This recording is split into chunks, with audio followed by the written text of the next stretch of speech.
معاف کیجیے گا، وقت کے دامن میں بالکل گنجائش نہیں ہے. آج بھی ہمارے پاس مقالات کا سلسلہ ہے. اس کے بعد ہم کو مغربین کی نماز سے پہلے ہی ویلیڈکٹری سیشن بھی کنکلوڈ کرنا ہے. اس وجہ سے میں پھر سے گزارش ہے تمام مقالہ نگار سے کہ وقت کی پابندی کا خیال رکھیں. ہم چائے ابھی یہیں سرو کر رہے ہیں اور ساتھ میں ہم دوسرا سیشن امیڈیٹلی سٹارٹ کر رہے ہیں کیونکہ وقت میں ہم تاخیر سے چل رہے ہیں پہلے سے ہی. اس سیشن کے لیے میں پریسیڈیم میں دعوت دیتا ہوں پروفیسر سعود عالم قاسمی صاحب کو کہ وہ اسٹیج پر تشریف لائیں اور اس پریسیڈیم کو پریسائڈ کریں. میں پروفیسر کمال الدین اکبر صاحب ابھی موجود تھے. میں مولانا مراد رضا رضوی صاحب سے گزارش کرتا ہوں کہ اسٹیج کے اوپر تشریف لائیں. اس سیشن میں جو مقالات پڑھے جائیں گے مولانا اصغر اعجاز صاحب کا مقالہ ہے، جناب راقم لکھنوی صاحب کا مقالہ ہے، جناب غلام محمد خان صاحب جو کشمیر سے تشریف لائے ہیں ان کا مقالہ ہے، مولانا عابد عباس صاحب کا مقالہ ہے، دلی سے تشریف لائے ہیں، مولانا ناظم علی خیرآبادی صاحب کا مقالہ ہے، جناب تقی رضا برقعی صاحب کا مقالہ ہے اور پروفیسر صلاح الدین قریشی صاحب کا مقالہ ہے. میں گزارش کرتا ہوں تمام حضرات سے کہ اسٹیج کے اوپر تشریف لے آئیں. میں مولانا ابو طالب طباطبائی صاحب سے گزارش کرتا ہوں کہ پریسیڈیم میں شریک ہوں اور محمد میاں قمی صاحب سے گزارش کرتا ہوں کہ تشریف لائیں.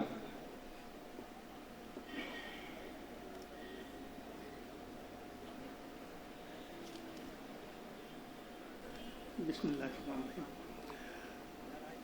حضرات، اس عظیم اور پراثر سیمینار کا چھٹا سیشن شروع ہو رہا ہے. اس سیشن میں 7 مقالات ہیں اور ہر مقالہ نگار کے لیے 10 منٹ مخصوص کیے گئے ہیں. کہتے ہیں کہ کار عالم کسے تمام نہ کر ہرچہ گیرید مختصر گیرید. یہ اہل علم کا بھی اعجاز ہے کہ قرآن نے جس طرح اعجاز کے ساتھ اپنی بات کہی، اس کے حاملین کس طرح اعجاز کے ساتھ اور ایجاز کے ساتھ اپنی بات کہتے ہیں. تو میں مولانا اعجاز اصغر صاحب سے گزارش کرتا ہوں کہ وہ تشریف لائیں اور اپنا مقالہ پیش فرمائیں اور اپنے مقالے کے عنوان سے بھی ہمیں مطلع فرمائیں.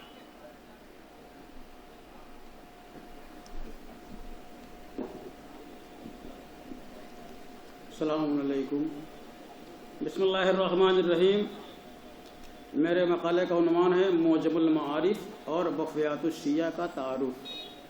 یہ بڑا تفصیلی مقالہ ہے اور دامن وقت میں اتنی گنجائش نہیں کہ پورے مقالے کو پیش کیا جائے. میں خلاصہ در خلاصہ اس مقالے کو پیش کرنا چاہتا ہوں.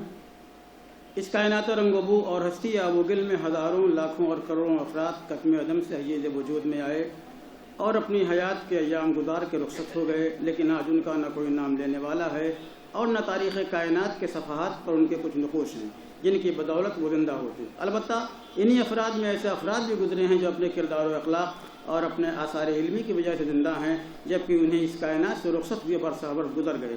انہی افراد میں ایک ذات سید العلماء طبع سراکی بھی ہے جو بر صغیر ہی تک نہیں بلکہ عالمی پیمانے پر ایک معتبر اور مستند شخصیت تسلیم کی گئی ہے. آپ کی علمی جلالت، تباہر علمی اور وسعت فکر و نظر کی عالم اسلام میں بڑی قدردانی کی گئی. یوں تو آپ نے سینکڑوں کتابیں تالیف و تصنیف کی ہیں، لیکن اور آپ کا شمار ان نادر ہستیوں میں ہوتا ہے جن کے رشاط قلم زیادہ تر زیور طبع سے آراستہ ہوئے ہیں. آپ کے موجودہ ذخیروں میں بہت کم کوئی غیر مطبوعہ کتاب رہ گئی ہو جو ہند و پاک یا عراق ایران میں شائع نہ ہوئی ہو.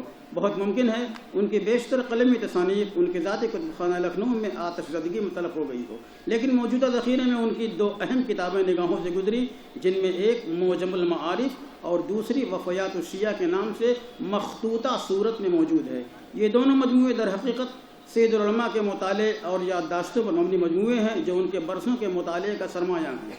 موجم المعارف 67 جلدوں پر مشتمل ہے، جن میں ہر جلد تقریباً 1000 صفحات پر مشتمل ہے.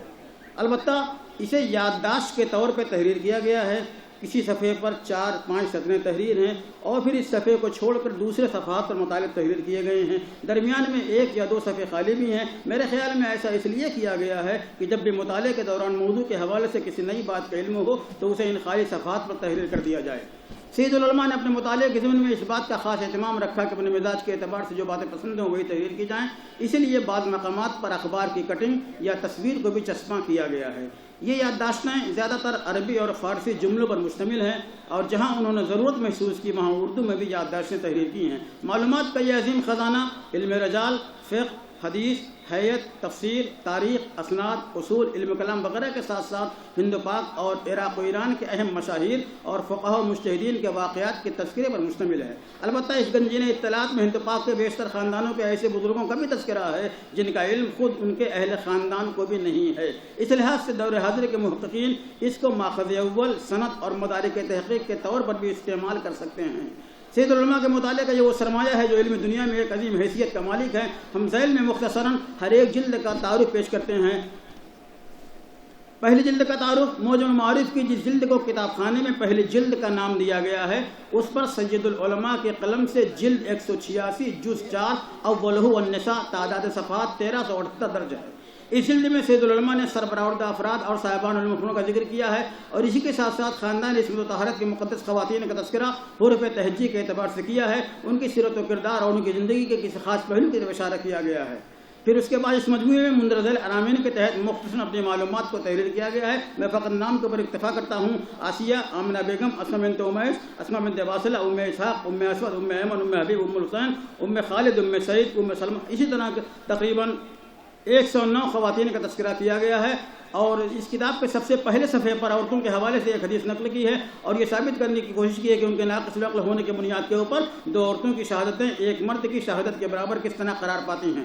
دوسرے اور تیسرے صفحے کے اوپر جناب آسیہ کے ضمن میں شہزادیہ کائنات کی ولادت کا ذکر کیا ہے اور یہ تحریر کیا ہے کہ جناب خدیجہ کا قوم کی عورتوں کے ذریعے بائیکاٹ کرنے کے باوجود خدا نے ولادت کے مشکل ترین مرحلے کو کیسے آسان بنایا۔ اور اس کے علاوہ بدر النساء کے تحت آپ نے تحریر فرمایا ہے کہ آپ زوجۃ العلماء مولانا سید علی نقی ابن سید العلماء ابن غفرم آپ کی صاحبزادی تھیں۔ آپ زبردست عالمہ اور فاضلہ تھی، ساتھ ہی ساتھ شعر و شاعری کا بھی آپ کو شوق تھا اور شاعری میں اپنے ماموداد بھائی جناب جاوید اجتہادی کی شاگرد تھیں۔ آپ نے بے پناہ نوحے، مراثی، قصائد اور سلام کہے ہیں۔ اس کے بعد سید العلماء موجم المعارف کی پہلی جلد میں جناب غفرم آپ کی ایک دختر کے انتقال پر شعراء کی تعزیتی نظموں کا تذکرہ کرتے ہوئے مفتی سید محمد عباس صاحب کی ایک تعزیتی نظم جو فارسی زبان میں تحریر کی ہے قطع تاریخ کے طور پر جو قطع یہ ہے: انچ شوریش کی درخانِ عصمت برپاس، انچ فریاد فغان و چوبغاؤ غوغاز، حضرت مجتہد الس چرا محدونس مگر ماتم ہمشیر جناب والات۔ اس کے بعد جناب خدیجہ کا تذکرہ کرتے ہوئے صالحہ حسین کا ذکر کیا ہے۔ قطامہ کا تذکرہ کرتے ہوئے تقریباً پہلی جلد کے نصف اول تک تاریخ کے مقدس اور باعظمت خواتین کے تذکرے کے ساتھ ان خواتین کا بھی ذکر کیا ہے جو کسی عمل یا خصوصیت کی بنا پر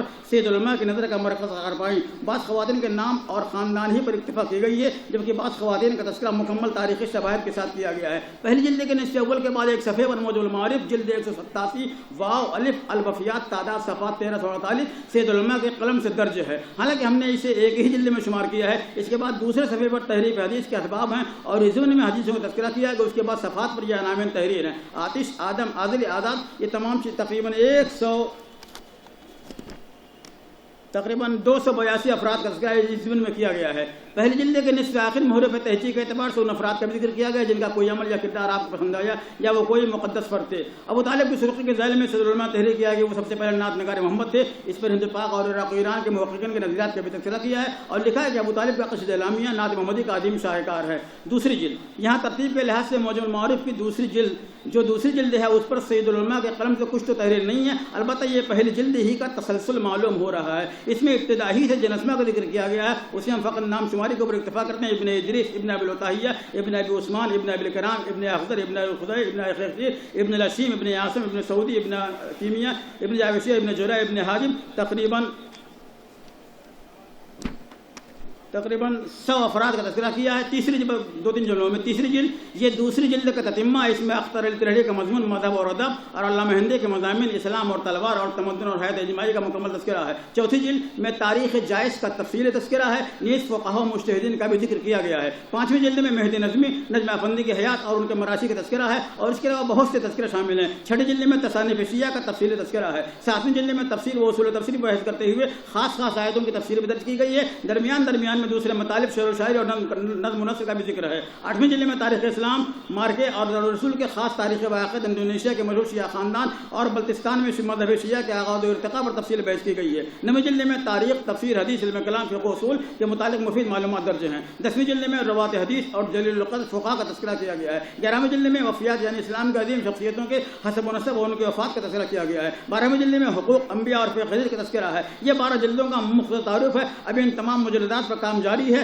67 جلدوں میں ہر جلد کے اوپر تفصیل تعارف تحریر کیا جا رہا ہے۔ فی الحال 5ویں جلد سے جس میں مرزا جعفر علی فصیح کا تفصیلی تذکرہ ہے، ان کے چند اشعار کے اوپر اپنے اس مقالے کو ختم کرتا ہوں کہ سلام لکھتا ہوں میں حرم میں، قلم سے زمزم ٹپک رہا ہے، سر اپنا کعبے کے سنگ در پر سیاہ پردہ پٹک رہا ہے، زمین بالوں سے جھاڑتی ہیں بطول پھرتی ہیں کربلا میں، شمع میں گیسو عنبری سے تمام صحرا مہک رہا ہے۔ حسین کہتے ہیں غازیوں سے وہ حوض کوثر ہے تشنگاموں، وہ حور ساغر لیے کھڑی ہے، وہ آب کوثر چھلک رہا ہے، گھرے ہیں بادل سے شام کے دل، کھینچی ہے حیدر کی سیف قاطع، گھٹا میں بجلی چمک رہی ہے، زمانہ آنکھیں جھپک رہا ہے، لاج و قاسم حسن کا پیارا تو آنے واحد میں سب نے دیکھا، ادھر کو بیٹے تڑپ رہے ہیں ادھر کو اردک پھڑک رہا ہے۔ میں ان کلمات کے ساتھ اپنے مقالے کو ختم کرتا ہوں اور انشاءاللہ یہ پورا مقالہ عنقریب تب مکمل ہو جانے کے بعد مرحلہ ارشاد سے گزروں گا۔ باخر دعوانا الحمد للہ العالمین۔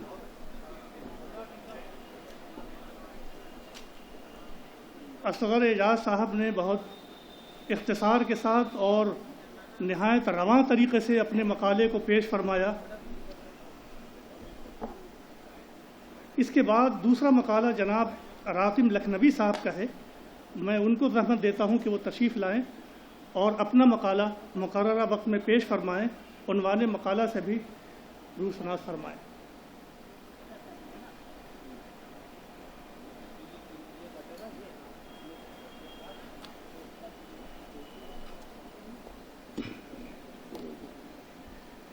السلام علیکم ورحمۃ اللہ وبرکاتہ۔ سید العلماء کی شخصیت اور ان کے علمی کارناموں کو بحث کرنا مجھ جیسے آدمی کے بس کی بات نہیں ہے، اس لیے میں نے صرف ایک گوشہ چنا ہے اپنے لیے، وہ ہے سقوط کلکتہ۔ سقوط کلکتہ، کلکتے کے لیے حضرت سید العلماء پر جو گویا ایک طرح کی پابندیاں زبانی طور پر عائد تھیں، ان کو توڑنا، ان کو شکست دینا اور پھر سید العلماء کا کلکتے میں جا کے بیان کرنا، مسلسل بیان کرنا ایک واقعہ ایسا ہے کہ جسے فراموش نہیں کیا جا سکتا۔ اس سے پہلے کہ جناب کی وہاں تشریف آوری کا ذکر کروں، میں پہلے کلکتے کا ایک ہلکا سا تعارف کرا دوں۔ شمال مشرق میں واقع یہ شہر بنگال کا دارالسلطنت ہے۔ یہ اتنا صرف کافی نہیں ہے کہ بنگال کا دارالسلطنت ہے، بلکہ یہ مرکز ہے 3 شیعہ حکومتوں کی عزاداری کا۔ اودھ کے بادشاہ واجد علی شاہ جب معزول کیے گئے تو مٹیا برج میں ان کا قیام ہوا جو کلکتے کا حصہ ہے۔ ٹیپو سلطان کی شکست کے بعد ان کے خاندان کے افراد آئے اور وہ ٹالی گنج میں انہوں نے ایک امام باڑہ بنایا، ایک مسجد تعمیر کی جو آج بھی موجود ہے۔ پھر خود بنگال کی حکومت جو بنگال، بہار، اڑیسہ پر محیط تھی، وہ بھی ایک شیعہ حکومت تھی، اس کے آثار بھی وہاں پائے جاتے ہیں، موجود ہیں، اور آج تک بحمد اللہ ان میں مجالس بھی ہوتی ہیں اور تبلیغی کام بھی ہو رہا ہے۔ اس اعتبار سے کلکتہ ایک ایسا شہر ہے کہ جس کی مثال عزاداری کے عنوان سے شاید دنیا کے کسی شہر میں نہ ملتی ہو، مگر یہ کلکتہ سید العلماء کے لیے گویا اس کے دروازے بند تھے، مسلسل ان کی مخالفت وہاں ہو رہی تھی اور ان کے وہاں تشریف لے جانے کا کوئی سلسلہ نہیں موجود تھا۔ لیکن سن 1972 میں سید حسن امام صاحب ایڈوکیٹ کی قیادت میں ایک کمیٹی بنی جس کا نام تھا سیرت کمیٹی، اور اس نے جناب کو دعوت دی۔ اس کا نتیجہ یہ ہوا کہ پورے شہر میں مخالفت کا ایک دور چل گیا، لوگوں نے دھمکیاں دیں کہ وہ آئے تو یہاں ان پر انڈے پھینکے جائیں گے، ٹماٹر پھینکے جائیں گے، سب کچھ ہوا، لیکن کمیٹی والے اس پر آمادہ نہیں ہوئے کہ ان کو روک دیں، بلکہ ان کو بلایا۔ یہ اتفاق ہے کہ میں بھی اس کا ایک رکن رہا ہوں۔ جناب جب تشریف لائے تو سیالدہ اسٹیشن کے اوپر کوئی آدمی اس وقت موجود نہیں تھا، نہ مخالفین میں نہ موافقین میں تھا۔ میرے ساتھ ایک بہار کے ایک صاحب تھے جو شاید ان کو دعوت دینے والوں میں شریک تھے، حسن امام صاحب وغیرہ نہیں موجود تھے، لیکن علامہ جمیل مظہری، ان کے برادر خرد، اور احسان دربھنگوی، یہ 3 افراد وہاں پھر واپس آئے۔ جناب تشریف لائے، ٹرین سے اترے، اس کے ساتھ ہی ساتھ 2 پولیس والے جو ریلوے پولیس نے تعینات کیے تھے کہ جن کے سائے میں ہم لوگ نکل سکیں اور وہاں کوئی ہنگامہ نہ ہو سکے، وہ موجود تھے۔ وہ آئے اور پھر ان پولیس والوں نے کہا کہ بس جلدی یہاں سے آپ لوگ چلے جائیے، تو ہم لوگ ان کو لے کے انور علی قزلباش صاحب کے ہاں پہنچے جو گورا چاند روڈ میں رہتے تھے۔ اس مرتبہ جناب نے صرف مسلم انسٹیٹیوٹ میں خطاب کیا اور پھر اس کے بعد راما کرشنا مشن میں ایک خاص لیکچر دیا جس میں تمام غیر مسلمین شامل تھے۔ اس کے بعد میں دوسرے سال تیسرے سال پھر تشریف لائے، لیکن ایک عجیب و غریب واقعہ یہ ہوا کہ مولانا وزیر حسن صاحب قبلہ جو امام جمعہ و جماعت تھے، انہوں نے طریقہ نماز کے سلسلے میں ایک کتاب تحریر فرمائی تھی جو حسن علی گانگجی صاحب نے پرنٹ کروائی تھی۔ اس کتاب میں ایک دعا منقول امام علی علیہ السلام سے تھی، جس میں امام نے اللہ سے دعا کی تھی گناہوں کی بخشش کے سلسلے میں۔ تو ایک قبیلہ جو ہمیشہ سے لوگوں کی مخالفت کرتا آیا ہے، اس نے وزیر حسن صاحب کی ایسی مخالفت کی کہ وہ قسمت ہی تھی کہ کوئی بہت زیادہ بڑا ہنگامہ نہیں ہو سکا۔ یہ واقعات جب گزر گئے تو وزیر حسن صاحب کے صاحبزادے ظہیر عباس صاحب جو آج ماشاء اللہ صاحب منبر خود ہیں، انہوں نے یہ ہم لوگوں سے کہا کہ آپ سید العلماء کو یہاں بلائیں۔ ہم نے سید العلماء کو خط لکھا اور انہوں نے تاریخ دی۔ اب یہ ہوا کہ ظہیر عباس صاحب اور ان کے ساتھیوں نے یہ کہا کہ اب صرف تقریر کسی عوامی جگہ میں نہیں ہوگی بلکہ منبر سے ہوگی اور امام باڑوں میں ہوگی، اور وہ وقت تھا کہ تمام امام باڑوں کے متولی صاحبان جو تھے وہ اس کے مخالف تھے کہ وہ ان کو منبر نہیں دیں گے، لیکن ہم لوگوں نے کوشش کی۔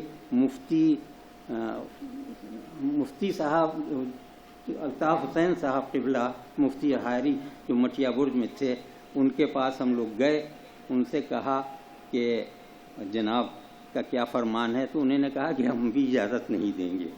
انور علی قزلباش صاحب نے ان سے کہا کہ یہ مسجد آپ کی ہے، اگر علی نقی صاحب یہاں نماز پڑھنا چاہیں تو کیا آپ روک دیں گے؟ انہوں نے کہا ہرگز نہیں۔ تو پھر انہوں نے کہا جب آپ مسجد میں نماز پڑھنے سے نہیں روک سکتے تو امام باڑے میں مجلس پڑھنے سے کیسے روک سکتے ہیں؟ مفتی صاحب نے اس کی اجازت دی۔ اس کے بعد میں کیا ہوا کہ کلکتے کے جتنے امام باڑے ہو سکتے تھے وہاں جناب نے اپنا اصول توڑ کے ایک دن میں 2 3 مجلسیں پڑھی، پھر مرشد آباد بھی تشریف لے گئے اور اس کے بعد میں پھر ان کا سلسلہ آمد و رفت کا چلا۔ یہ تسخیر کلکتہ جو ہے شہید انسانیت کے تعلق سے اس تاریخ میں سب سے زیادہ اہمیت کے حق کا حامل ہے۔ شکریہ۔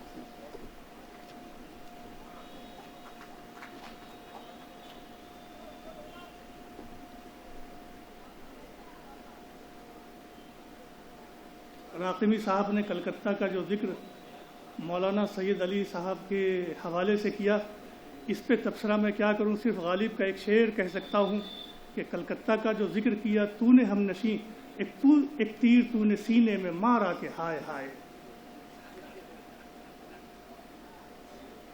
صاحب مولانا علی نقی صاحب کے وفات پہ جو مراثی کہے گئے،